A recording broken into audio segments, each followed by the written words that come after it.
Hi everyone, welcome to the Tony Tan Show. All of us are spending an insane amount of work in our workspace. And yet the workspace that we know is going through profound changes.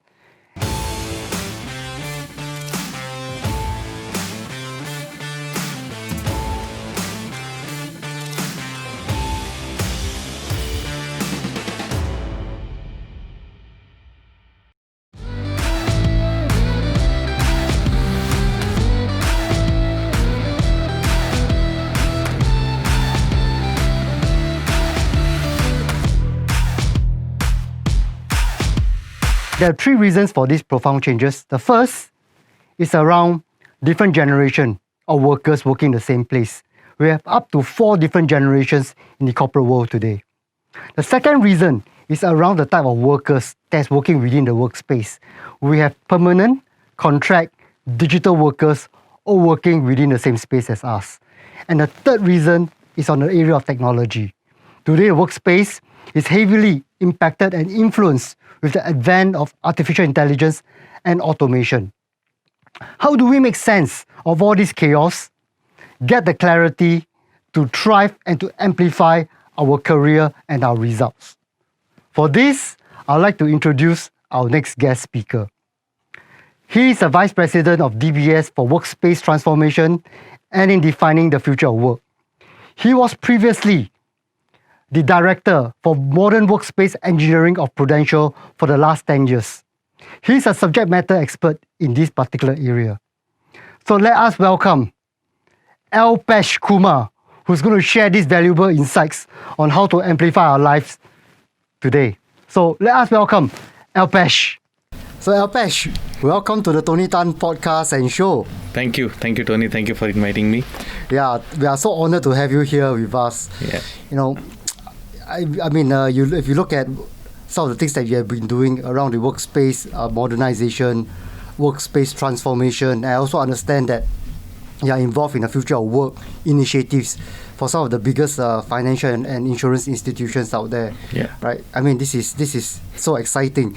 I mean, the future of work is already here. People are talking about the workspace. And all of us are spending so much time in the workspace, and yet the workspace is one of the areas that is seeing tremendous amount of changes and transformation. Absolutely. Right. And the last few years was exceptionally fast. Could you maybe give us some insights about where the workspace is currently in the current situation? If you ask me, Tony, it's pretty much COVID that has transformed the workspaces more than anything else. And I think a lot of organizations are who had not actually adopted the new ways of working are now picking up because of COVID, and the situation demands them to be able to work remotely.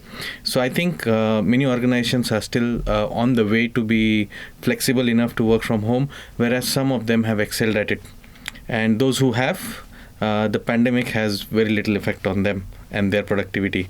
And I think that's the benefit of, thinking early and adopting new technologies, having a culture where, you promote innovation, good ideas. It's come quite far in terms of, for some organizations, some have just started and some probably are yet getting started on it. Yeah. That's really interesting that, Alpesh, you mentioned about the COVID-19. I mean, it has accelerated for a lot of people some of the trends that's ongoing. Yes. It has also disrupted so many things for so many of us. Absolutely. Right. I think it's the mother of all disruption in recent times. Yes. But if you look at this, the workspace, right? Even before this COVID-19 has came into play, already there are some major trends that we are seeing in the workspace. Yes. One of the things could be the multi-generation workforce that we have right now. People are retiring longer, they're living longer. It is not impossible to see 4 or even some organization 5 generations of people working together, right? We have the baby boomers, we have the generation XYZs are all coming together, and that itself is something very interesting for the workspace, right? Yeah. How do you manage, multi-generational employees and their mindsets in an organization to make them gel together? Absolutely, and this is nothing technical, Tony. It's more of the organization culture, right? And organizations cannot change the culture overnight, right? So I think there needs to be a program management within the organization to cater these different age gaps, and it starts with adoption and change management, which I was fortunate enough to be part of one of those programs, which actually taught me that the cultural gap and the generation gap that we talk about, it's not difficult to bridge. It is possible if the organizations focus on the human aspect of the organizational culture, which is not everyone is tech savvy and not everyone is going to be able to adopt it overnight. Yes. They've been used to working a very specific way. Even work from home, right? It gives you so much flexibility, but you'll still find some people who will hate working from home. Yep. They love to go to office. Right. They like to mingle with people and all, right? So the scenario has changed a lot. And I think effective adoption and change management at the cultural level in organization can help. And let me give an example. What is the adoption and change management, right? It's not just technical. I'm bringing in a new video conferencing tool, and Right. you're going to use that to interact with your colleagues. Right. I don't think people will accept that if you just go and say that, right? So I think there has to be a program where you bring in these tools and introduce them to your employees and let them learn at their own pace. So I'll skip all the technical part, because those who hear this probably are technical guys plus the cultural guys. Yes. But I think in imbibing that culture of acceptance for a new thing, Right. you need to do adoption and change management properly at the organizational level through a program where you can create change champions. So for example, Tony, I'm part of the organization and I'm very shy to share with you that, I'm technically not that savvy. Whereas some people will come to you and say, I don't know, I cannot work on this. Right. Because I just don't get it. Why don't you use this tool? It is so nice. I just don't get it how to use it, right? Yes. So some are comfortable to speak to you and they are easily coachable, right? So you can go and coach them. But some are very reserved and they would probably not want to come out so often, and especially to someone they haven't spoken to for a while, right? The IT guys. Yes. So create change champions. That's what I will say, in every single department, in every single business unit, and get them on board your transformation journey. And it has to be a size of your population, maybe 10%, 20% of your whole org. Right. Have them from different departments and identify them as spokes for your department. Yeah, that's so interesting. Yes, and then your people can reach out to them rather than being shy and asking someone else. Yeah. And gradually they will bring up the adoption of your new tools and technologies. But I think you need to connect with them on a human level. Oh, yeah. I think that is so key, right? I mean, oftentimes we are just talking about technology, but we often miss out the point that, it's the people that use the technology. Exactly. Right. And if you are not emotionally connected, you don't buy in, the technology will not get the impact that we want. And you're talking about these change managers. I think some organizations call it evangelists, brand ambassadors, Or champions. Yeah. It's interesting. I think it really, really helps. But there's so little organizations that's doing this. Yeah. Only the very enlightened organizations have a process like that in terms of adoption, right? Yes. Getting people to adopt technology. And it's not just about technologies, as we always mention. It's also about the mindset. Yes. How do we get people ready for it? Because ultimately, the workspace is about people. Yes. Right. So I guess, again, we have mentioned earlier, different generation have different learning curves. So I think it's important that we factor that into our consideration as we effect changes in the organization to reduce the disruptions there. Yeah. But it's also interesting, right, Alpesh, it's not just about the multi-generation that we are talking about today that has been impacting the workspace in the recent years.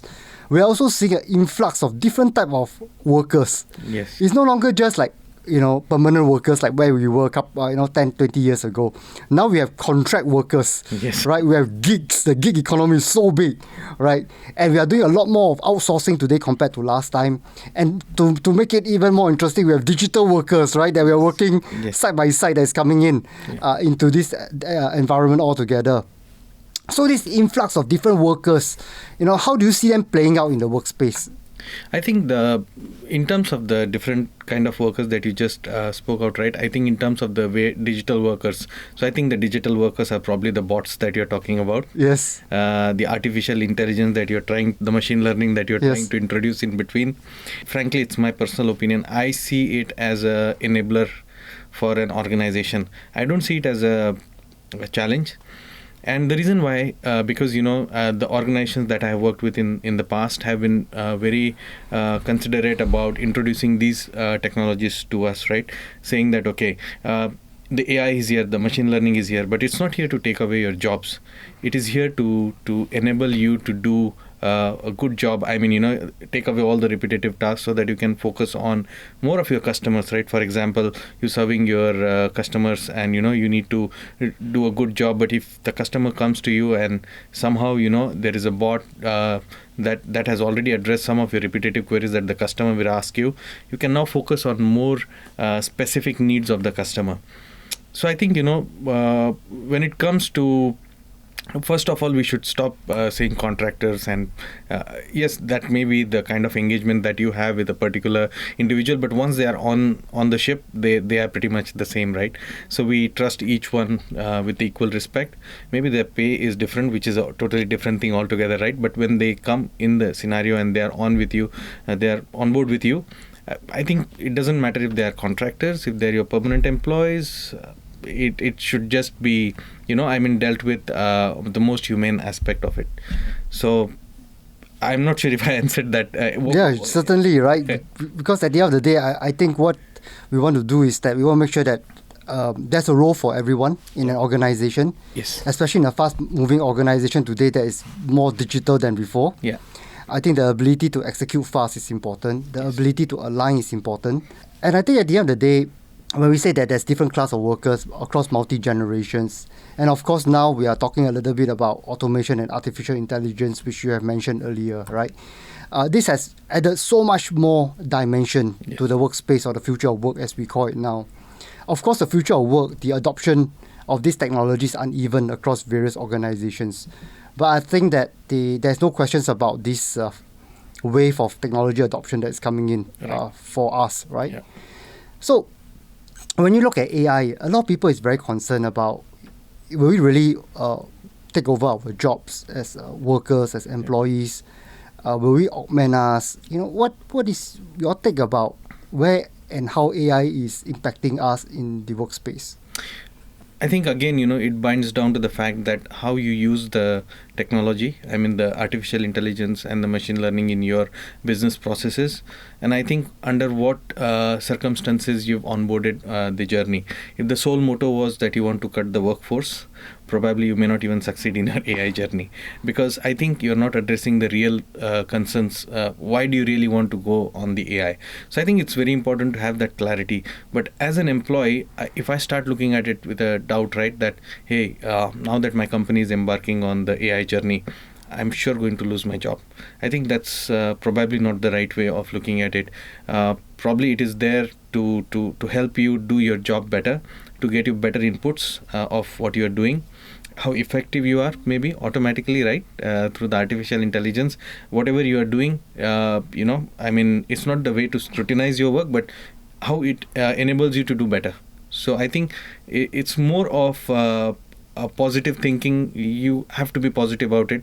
Every new technology comes with its own new challenges. And yes, so I think, a lot of people talk about ethical AI. A lot of companies want to promote it. I think one of the things I think as part of the ethics of AI is definitely how it is being used, how you mine the data and all that. But the other portion is how do you assure your work population, right, that it is there for the betterment of the company to serve their customers better. It's not there to take away their jobs. If they get to cut away all the repetitive jobs, they can focus on something else more important. Yeah. And I really enjoy and really want to focus on the point that you talk about repetitive jobs, right? Yes. I think today AI is a very big buzzword. Okay. And I've mentioned this before. AI means different things to different people. There is no one definition of AI for the masses. And some of us think that AI is solve world hunger, but obviously it's not, right? Yes. And AI, there's so many types of AIs. I think the one that we're talking about is the repetitive, or we call it assisted intelligence. That Yes. AI is here to relieve some of these repetitive jobs, right? And I read an article somewhere that says that if you look at McDonald's, you look at a lot of these organizations that are using self-help kiosks, they're using robots on the counters. It's not really because they wanted to replace jobs. But the fact is that these jobs are jobs that nobody actually enjoys working. Yeah. Their turnover is about 100%. All right. So they have no choice but to introduce technology like that because no one wants this job in the first place. Absolutely. Yeah. And if most of our people are stuck doing repetitive jobs, then there is no opportunity for them to progress. Yes. And ultimately, they will resign. Yeah. All right.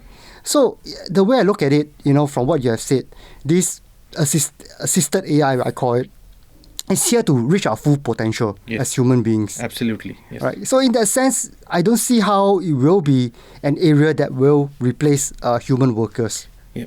Right. But at the same time, what we are talking about assisting or replacing this repetitive work, do you see AI, in the near future, they will grow to an area that will really become a competition to humanity? I don't think so, Tony. And as you rightly pointed out, that it is there to get rid of some of those jobs which anyway I think will not carry much value in future. And you want us to be doing far better things. You have a lot of things to do. We still have poverty. We still have malnutrition in so many countries. There are so many things we need to do.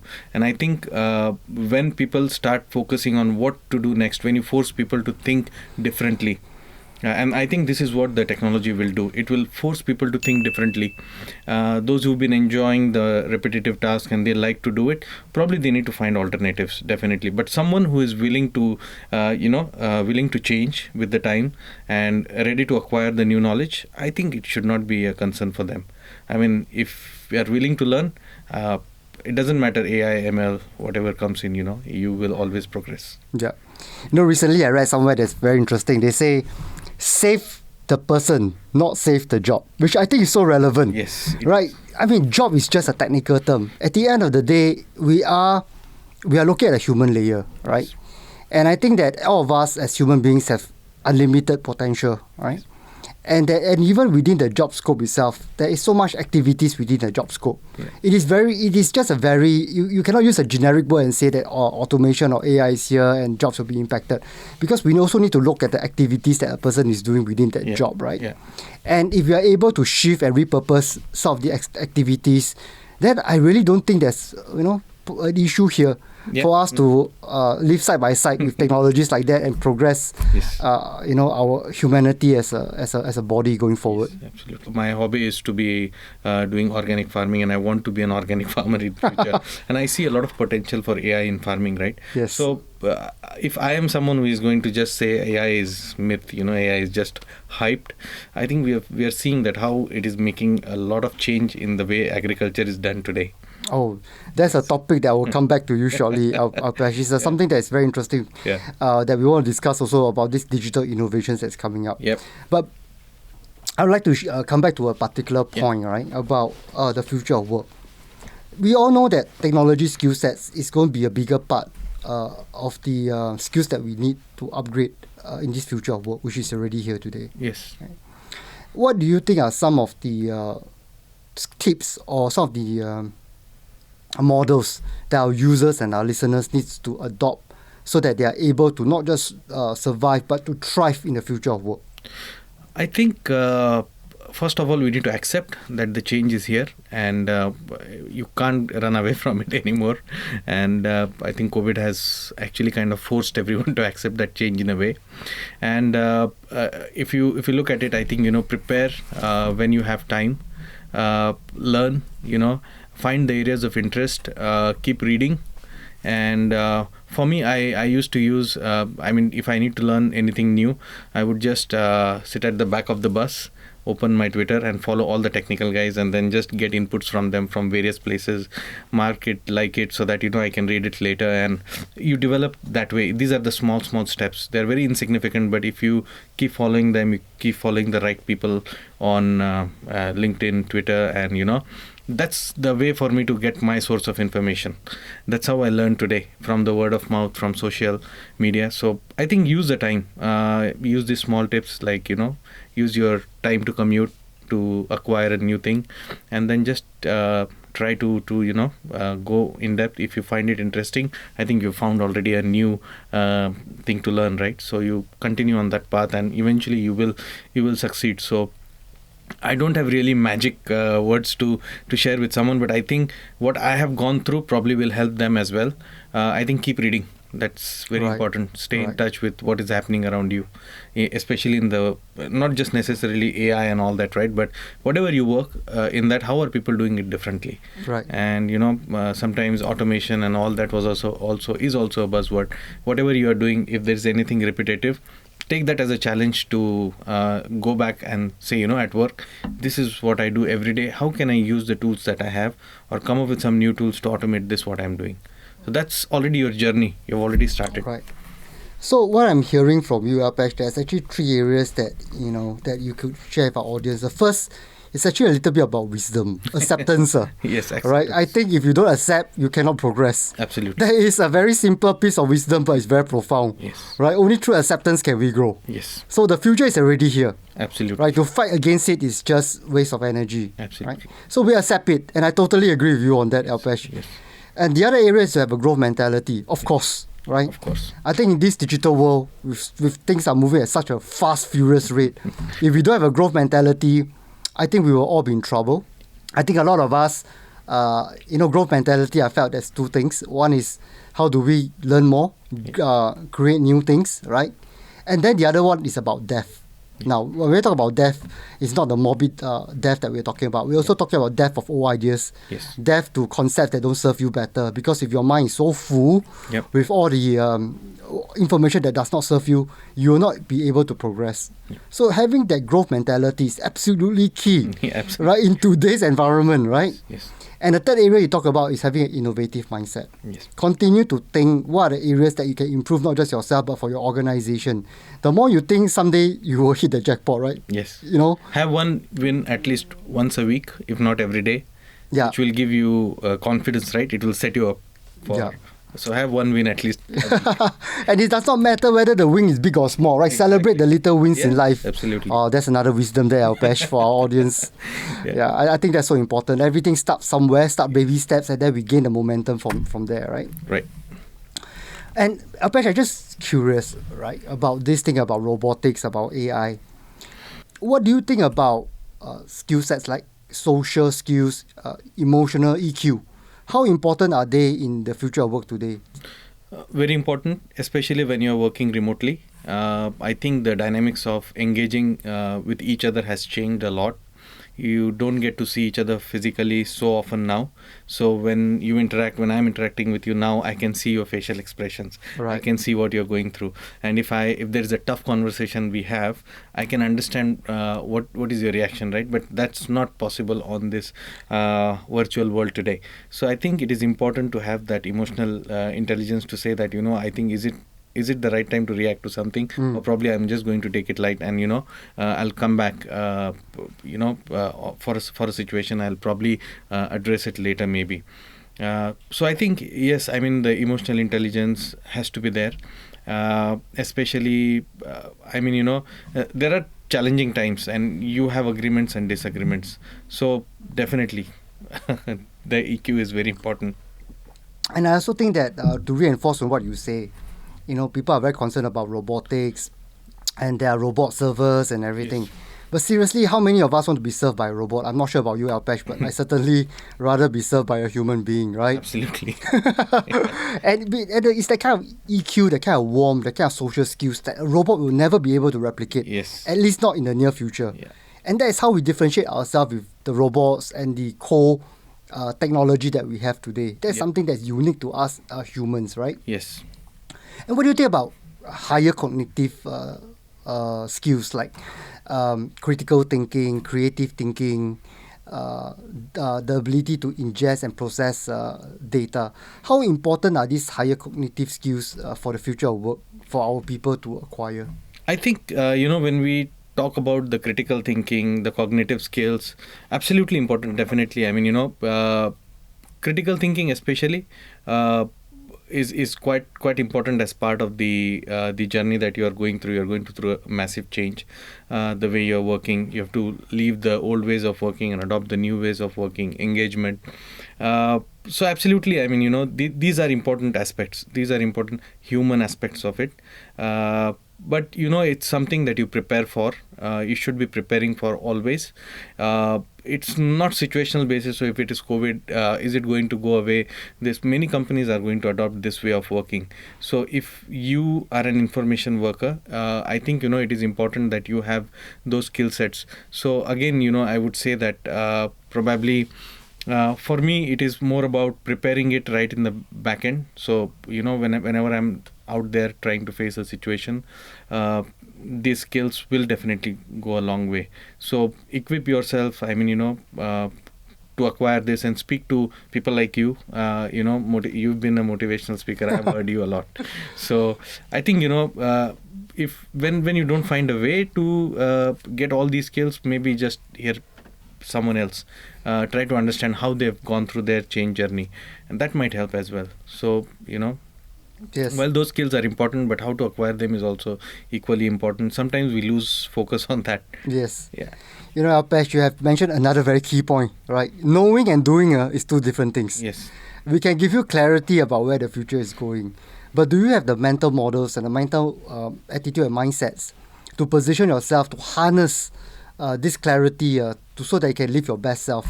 That's something that's often missing, right? That we talk about to people. So getting that mental models, getting that inner optimization is key. Yeah. And I feel a lot that inner optimization and the outer world is totally connected, right? Yeah. If we are able to have the best of both, we should be able to live that life that allows us to do well. In fact, I'm still on this journey, Tony, to be honest with you, right? So the kind of words that you just used, right?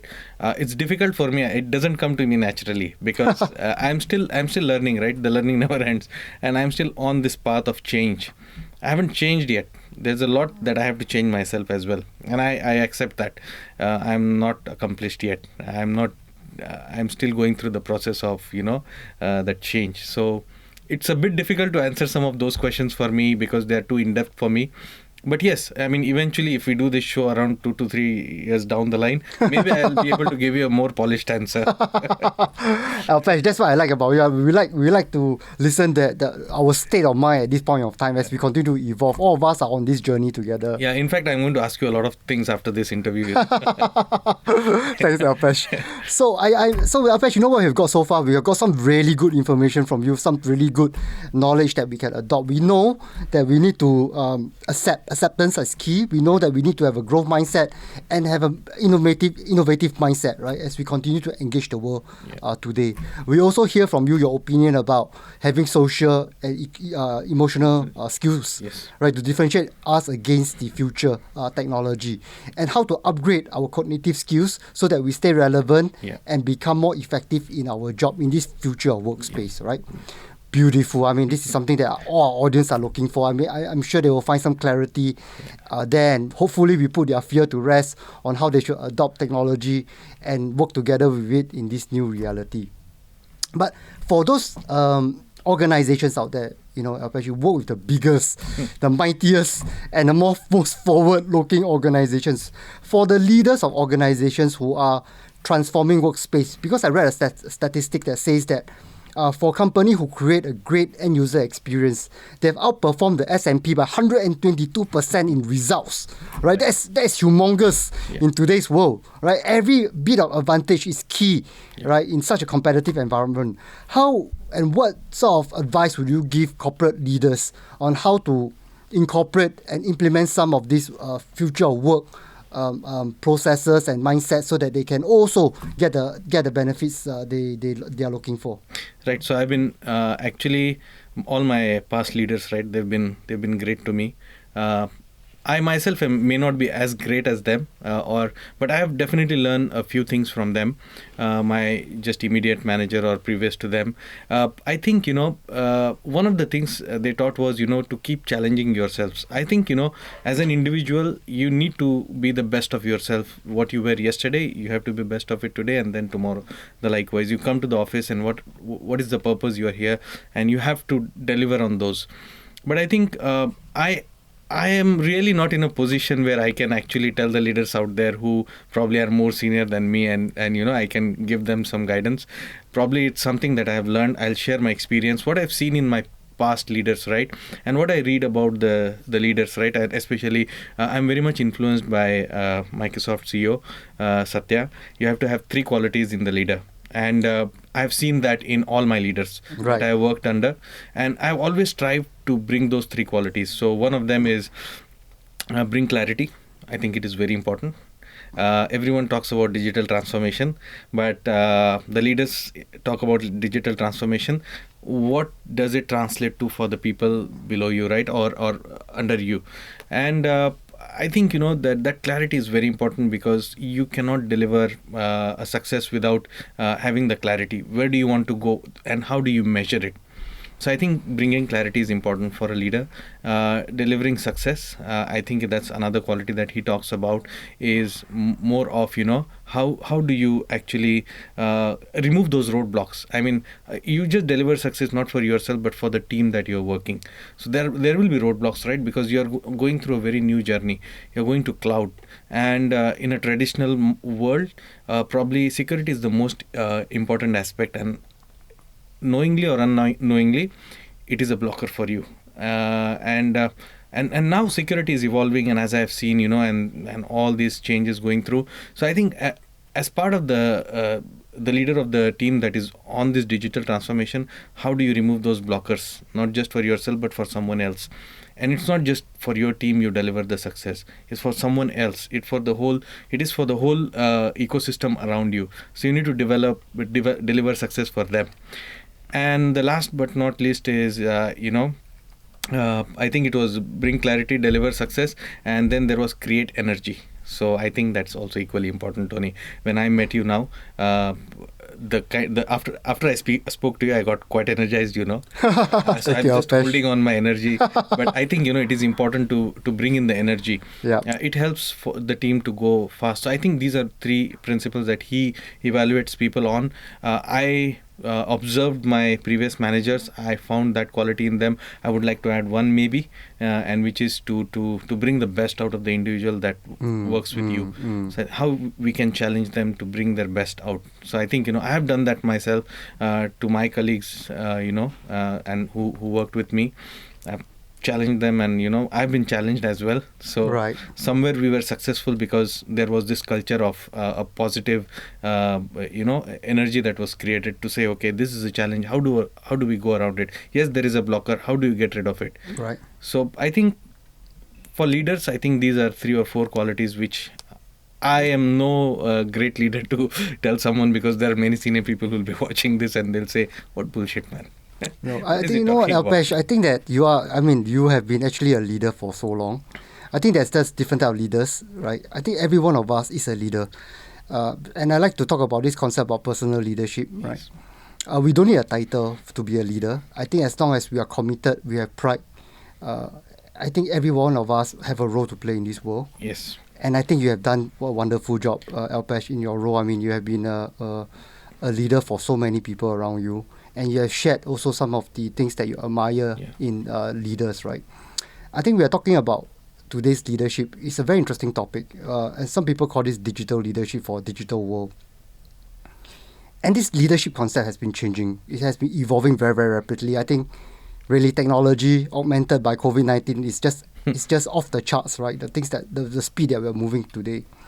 And you mentioned about clarity, and clarity is so important, because today if you look at technologies, we have a convergence of technology, and each technology itself is a disruption. AI is disruptive, robotics is disruptive, 5G is disruptive, augmented reality is disruptive, quantum computing is disruptive, right? Autonomous driving is disruptive. And the fact is, all these are converging. Yes. And when this converge, it's going to be a tsunami of disruption. Yeah. And with all this noise, and everybody has an opinion, and all these adoptions are different across the board, different across every industries. If the leaders do not have clarity, if you compare to last time, life was a lot more stable.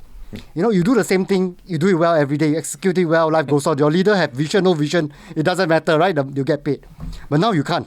Yeah. Right? Because you have fear. You know that change is here. And if your leader don't give you that clarity of purpose or a mission statement or vision to guide you, you'll feel lost. Yeah. And you will feel a sense of you have a sense of insecurity. Yeah. So I think clarity is absolutely critical today. Yeah. for digital leadership. So since we are talking about digital leadership, right?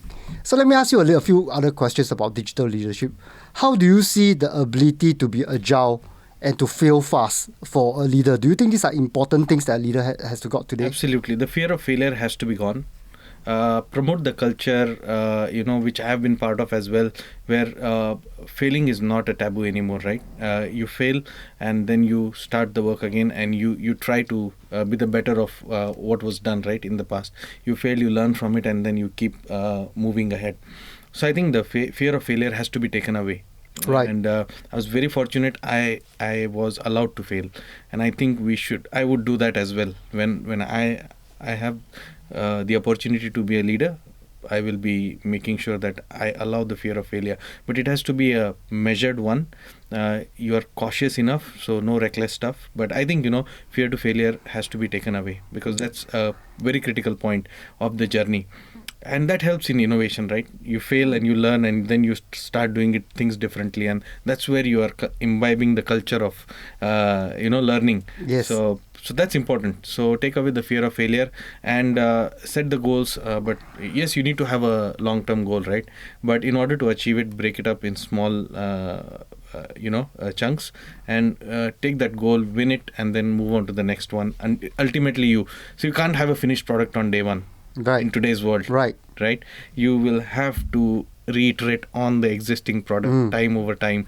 Grab was not what it is today. Yes, it went through so many different iterations. Right. Neither is any massive big product coming in today, right? It's going through massive change. Every single most of the organizations come with a change to their application every 2 weeks. Think about it. In the past, you and me have worked on certain products, right? Let's not take the names, but didn't change for 3 years, right? Right. Then on the third year cycle, it will change, and then all the things. It went on for a while, which was okay, but the world is changed today. People can't wait 3 years to see a change in your product, right? Yeah. So I think if you don't fail, you don't innovate fast, and that ripples down to how beautiful of a product you create, right? It will have a lot of failures behind. Yeah. So I think you look at it, everything is integrated, right? Yes. Whether do we do, because for agility, you tend to make mistakes. Yes. And when you make mistakes, you need to learn to embrace mistakes and to grow. Yeah. I think that central theme about this is not just about technology adoption, it's also about our education system. Yes. Right? How do we create an innovative environment, a startup where we have more entrepreneurs, that allows us to grow? So as a digital leader, I think we need to embrace this, because that's how fast things are going. Yes. If we are deliberating all the time, by the time we are ready, I think the ship has sailed. In that sense, right? And a lot of us have seen this everywhere. This the red tapes and this cautiousness is something that we need to be mindful about in this fast-changing world. Yeah. And I think it is more of risk-taking, if you ask me. As a leader, you have to take that risk and allow your team to grow, right? So as a leader, you have to take that risk, and you also have to take the right decision at the right time. So I think that helps a long way for your team to go through. Because at the end of the day, if someone is too much focused on coding, right, they're not talking about leadership here. They're delivering on a problem.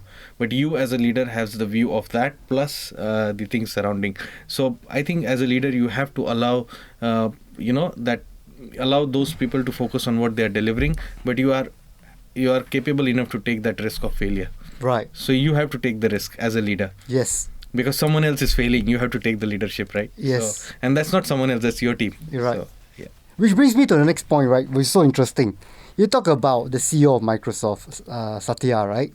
And the fact is that if you notice something that's very interesting, today people follow the person, they don't follow the brand. Yes. You normally don't follow Microsoft, but you follow him as a leader. Yes. Because he is a charismatic leader. Absolutely. So in today's world of people follow people, how do you think, what's your thought about branding, digital branding for a leader today? Do you think branding for leaders are important? Yes, in a way it is, and probably through because that is how you bring the thoughts of the best leader out in the market, right? So I think if you are a good leader and if you are listening to this, please come out and speak to Tony, because that is going to make more brilliant leaders out there in the future. But I think it is important to speak out, and I mean to coach the next generation of leaders like us, because I'm quite young. So it is important. It is important to come out and to have that digital persona of yours as well, because people can see the results of your company, but they don't know what you are as a personality, right? Yeah. So yes, we need to be social. That's why I came out here to speak to you today. Yeah. I think it's so powerful, right, that we connect authentically to a leader, because after all, we crave human connections. Yes. And that's why it comes back to the topic that technology will never replace humans, because human connections is just not replaceable in that sense. In fact, let me turn the tables around, Tony. Let me ask you, you've conversed with a lot of leaders yourself, right? I mean, there will be certain learnings that you've gone through a lot of leaders. Maybe, can you pick one such learning, Tony, which you had after a conversation with a leader? Any one of the learning that you had? So, Alpesh, you're right. I mean, I have in my work, I've connected, and I've also read up about many leaders. But I think one of the most important thing about leaders, in my opinion, after going through so many of them, is a leader who's willing to be vulnerable and be authentic. Yeah. Right? Ultimately, if you are so polished, you can do no wrong. Yeah. I can't connect with you. You're not human. Yeah.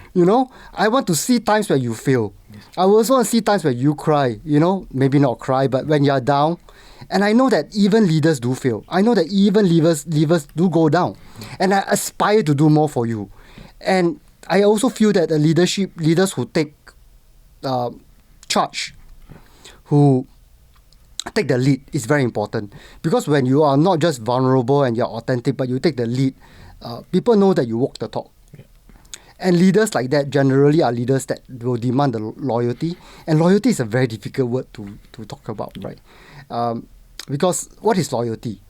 But I think that when you can have heart-to-heart connection, not the mind connection, but the heart-to-heart connection, and this is something that I don't think schools can teach you, people will go 120% for you. Yeah. And you will create a culture, and you will create a organization that is really, I don't think it's something that, you can just produce with money. Yes, absolutely. Right? So leaders who are authentic, leaders who walk the talk, leaders who are vulnerable, who are willing to take risks, and to go into the brave new world are leaders that I admire a lot of. Yeah. And if you ask me what leaders I admire different leaders for different things. I admire Elon Musk for his vision, Yes. right? For his vision of creating moonshots. We need people like that to tell us that anything is possible. Let not give ourselves a mental block. Yes. If we think we can, we can. So I admire him for that area. I admire also Steve Jobs for his vision and his communication skills. That guy is a salesman, right? I think leaders need to be great communicators. I think he's one of the best communicators out there. And there's also another thing that I admire about Steve Jobs, and this is something that I like to share. You realize that in creativity, 1 + 1 in our world don't equate to 2. 1 + 1 equals to 3 or 4 or 5, right? If you are a generalist versus a specialist, and there's a whole new topic about that. Today we're talking about generalists because we know that multiple disciplines combined can give us innovation and creativity that otherwise if we spend our time on just one field, we might not unlock because we are just too fixated with one way of doing things. So Steve Jobs was the first one who showed us in a big way. If you take arts and technology with strong leadership, you can change the world. Absolutely. So these are two leaders that I admire a lot, right? So yeah. Alpesh, I hope I share with you some of my thoughts about how I look at leaders. Yes. Yeah. Absolutely. So we're on this topic about digital leadership. But let me just go back a little bit, Alpesh. For those companies who are looking to change, who are looking to effect the future of work, right, and to create a great end user experience in their organization, what are some of the processes that they need to put in place, right, so that their organization can harness this technology, harness this culture to create the great end user experience. Of course, we spoke about leadership. That was one of that. Yes. Right? We spoke about leadership. But is there anything besides leadership? But we also spoke a little bit about processes, right? Yes. About the change management. So we talk a little bit of that. So we have leadership, we have change management, we have some of the processes.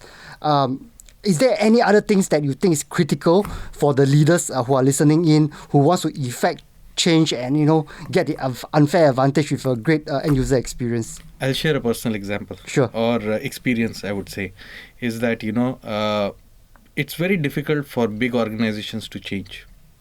And the reason is not that they are not willing to change. They are willing to change. They have all the resources. They have all the money that they need to spend on. I think it's the amount of people that they have part of the equation, right? You add too many people, and the things become a bit difficult and a bit slow to move. And you have a very small team, and it will just fail out of fatigue, right? You need to have right set of people and the right amount of people to be part of the transformation project. You don't need to go very big in the beginning, but you need to have the right people, the right skill set there to make the decisions fast, and then start building the prototypes. Right. Don't wait for a perfect solution. Build a small prototype, see how it works, learn from it, reiterate, make it a little bit bigger, try to involve some more things. Now, if you go technically, start with small POC setups and see it for yourself how you do it. And as I said, right, the organizations that are larger, that have been there in the market for so many years, it is difficult to change. But with the right set of people, they can change. Right. So it's just that, very big team and you will get slowed down. Right. Because everyone brings in their own thinking and all. And we are not trying to discourage that. That will come in as well later. But start with a small team and build prototypes, and then start engaging right people from different departments, different areas, as you need on the need basis. There's one thing that I'll always say, that security is very important. It's information security or it's a process business security. I think it is important to have them right in the beginning. So I think that helps achieve a lot. Thanks for the heads up and warning, Alpesh. We cannot have digital transformation without thinking about cybersecurity. The more we transform, the more we digitize, the more we need cybersecurity, right? Yes. Yeah, but again, that's a That's a part of the journey. Yeah, they should be the first. They should be part of the team from day one. They should be planned right from the beginning, Yes, right? yes. To just avoid complications as we continue to grow this journey of transformation. Yes. All right. So I think smaller teams deliver faster, and if you have right skill set, right people, they'll deliver you the right results as well. So start small. No need to go with a very huge team in the beginning, but add people as and when you need. Go with security first. Find the right people and go for easy wins, low-hanging fruits, and expand from them. Yeah. Right? I think that's wonderful. Because ultimately, when you have some easy wins, you can always share the rest of the departments and people will buy in, and that's where you get forward momentum, right? Yes. Another piece of advice there. Thank you so much, Alpesh, for our audience as well. Yes. No, we were talking a little bit earlier about this digital landscape that's changing with all this digital innovation, all this convergence coming in. And you told me about your passion about vertical farming.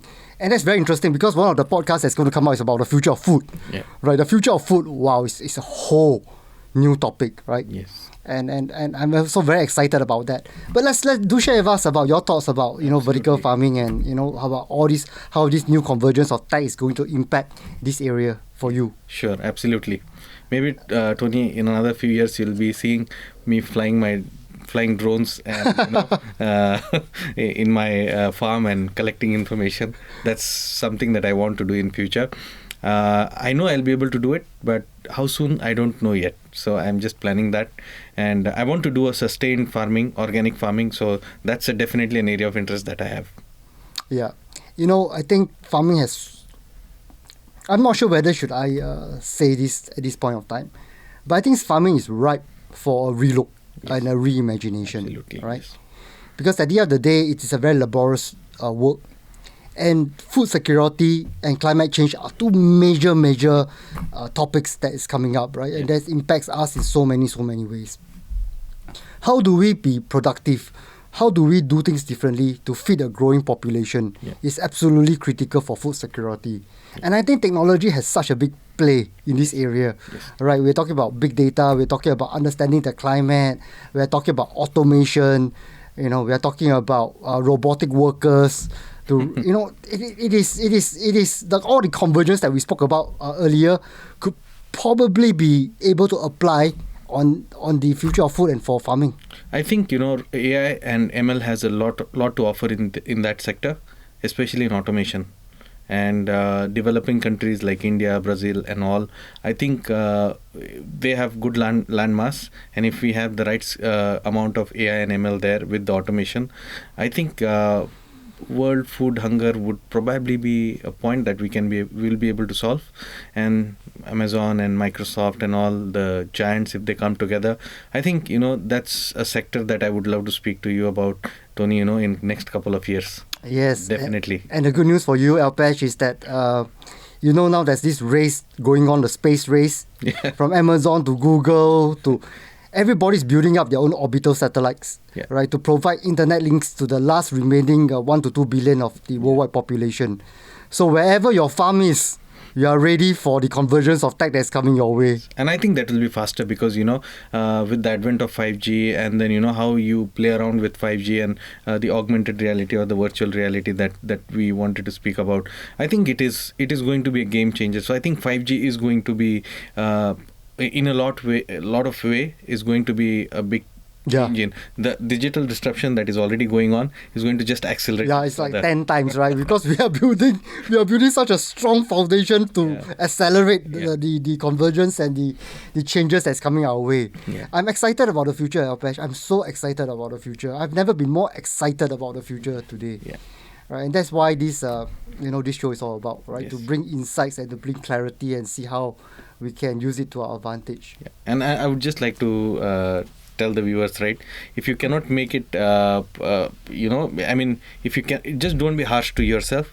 If you can't cope up with something that is being happening to you right now, just find something else and move on, and don't be too harsh with yourself, because the change is so fast, right? It is difficult to adapt to it at times.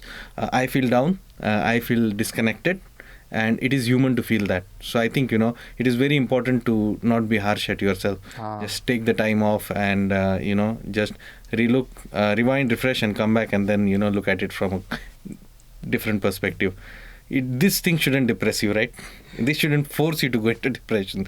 That's one thing, that the mental health is very important. Yes. We need to also educate people, right? It is important to talk about mental health in the workspace. So I think one of the things that leaders should also consider is the mental health of the people that work for them, and their own definitely. Just being a leader doesn't makes you a Superman, right? Yes. You're also human. Yes, we all have our downtime. You also go through your downtime. All of us. Yeah, so I think it is important to not be harsh at yourself. Oh man, you're such a kind man. Do I have permission to ask you a personal question, Alpesh? Sure. You have been with this, your whole of your life hovers around technology. But from a personal perspective, has there been a time where you feel very low, or you met, a crisis in your life? And how do you feel, and how do you recover from that situation? I think I just did that, right? So it is very easy to say it on a talk show like this, but when you really go through that, and I've been through that sometimes, and just recently when I felt that I may not have that security that I've enjoyed for years, I just took a brief pause and I just gave some time for myself, and I was preparing in the background. So I've always been believing in one Latin adage, right? Is that si vis pacem parabellum. I don't know if I pronounce it correctly, but it really translates to if you desire for peace, prepare for war. Right. So you are silently preparing in the background. So I think it is very important when you're down to have that positive mindset, which is very difficult to come, but it will come with practice. And speak out to your family, wife, brother, father, mother, anyone. Speak out to your close friends, and just share with them, someone you trust, and then start again, because it is important to not let that thing get over you. So I think one thing I have always done probably well is that I haven't let it get over me, and always try to do that. Don't let that situation get over you. Just have a drink and relax, and then next morning think. If not, go for drink another day. So Alpesh, what's your favorite drink? Is it whiskey or bourbon or whiskey? Aren't you the classic sophisticated man, Alpesh? Whiskey. Right. I think it's important. I think everybody needs a place. Yeah. And you say don't be too harsh on yourself. I think it's also important. We tend to be too harsh. We tend to judge ourselves. Yes. And sometimes I think we tend to compare ourselves a lot with others, and I think their journey is different, our journey is different. So I think that comparison just brings more pain. Yes. So let go of things. Don't be harsh. Yeah. And not just everybody's journey is different. The journey is not ended yet. Yeah. So you think that you are in a bad place, but you never know what's going to happen the next day. Every day is a day of possibilities. If you judge yourself and you bring yourself down and you think that you are unique, then you're doing yourself a disservice. Because then you're robbing yourself of the opportunity to shine the next day. Yeah. Every day is a possibility, and that's how I look at it. Yeah. Right? Yes. And you spoke about a point about preparing Yes. for war, right? Yeah. I think it's important. I think every day, preparation is one of the key things that in life, whether you are going for a sales call, whether you are going for an important presentation, preparation is key. If you don't prepare, you're just leaving things to chance, right? And if we prepare and we do our best, then, I think we will be at peace with ourselves. And being at peace with ourselves is something that money can't buy, Yes. right? And I think we need to value that a lot, right, Yes. Alpesh? Yes. So again, thank you for so much wisdom that you have shared with us today, I think it's not wisdom, but you would treat it as a wisdom, but it is my experience that I shared. Not really wisdom, because I'm still learning, as I said. So I think I'll be learning even if I'm 60. So I think, it is important, that preparation when I spoke about, I also shared some tips like, use your downtime, like the travel time and all those to stay in touch, talk to people, be more social, in terms of your colleagues, and try to know more about what is happening around you in terms of your technical space or your personal space. But again, I think stay away from social media, the personal one. So I managed to keep away from myself from Facebook for almost 2 years now. So Right. I'm quite happy, I see. Yeah, but I stay connected on LinkedIn, so that's how we connected. Yes. And that's purely from technical perspective. Right. As well as from on Twitter, I only follow the technical guys. Yes. Because the truth is that we have not spoke about the technology's duality, right? Yes. There's good and there's bad. So naturally, it's Facebook, and with all this new technology innovation, all the fake news and all the manipulation is happening there, Yeah. right? So I think this is a big problem that we have to manage, and we have to think on how to regulate this, Yes. or not. It will just create a lot of chaos out there. Yes. So Alpesh, I just want to ask you one last question. Sure. COVID-19 is the biggest disruption ever, right? It has caused so much problems for so many people. But I always believe that no matter how dark the days are, there's always a light at the end of the tunnel. It is. So can you name me one thing that COVID-19 has done well for you this period? Well, I think I found a new job. Okay. So yeah, during the COVID. So I think I think I'm very lucky to go through that. And I would just thank my preparation maybe, and all the goodwill of all the people I worked with. So I think the bright thing that has happened to me is a new job, and that's pretty much it. Why do you think it was COVID-19 helped you to get a new job? Was it because you have more time to prepare, or better there's a lot more opportunities because of COVID? I just said that because I think from that perspective, if you ask me, COVID-19 pretty much put me in a very good shape in terms of how I have used my skill set. So I've got the opportunity to use it at my new company, right? So I think the silver lining is that the future of work. I was lucky enough to be part of a company which actually started thinking about future of work in 2017. Right? So I think that's a silver lining. The silver lining out of COVID is that a lot of organizations are looking at new ways of working, making the work available and more reachable, acceptable to the larger employees.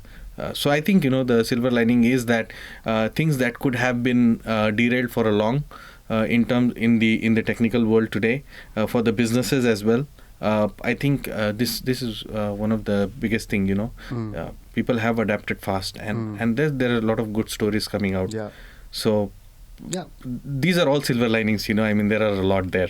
So I just want to remove the dark side, but you look at there are a lot of good Yeah, stories. focus on the positives, right? No matter where it is. And I think it's an important message to the audience, Yeah. right? No matter how dark things are, there's always something good as long as you focus your mind towards it. And again, one more point, come back, right? Preparation is key. Yes. I'm just hearing this message again. Yes. Right. So when the opportunity comes, you are ready for We it. are ready for it. Yes. Very good, Alpesh. Thank you so much Thank you for for- joining my show today. It is a great pleasure to have you. And I look forward to catch you up again. Yes, on the farming, right? On the farming. Talk a little bit about the future of food. Sure. Okay. Tony, thank you for inviting me. Take care, It was a Alpesh. pleasure talking to you. See you. Have a good night. Thank you, guys. Hi, everyone. Thank you so much for watching another episode of the Tony Tan Show and podcast. I hope that you find the information relevant and can use it to the betterment of yourselves and the people around you.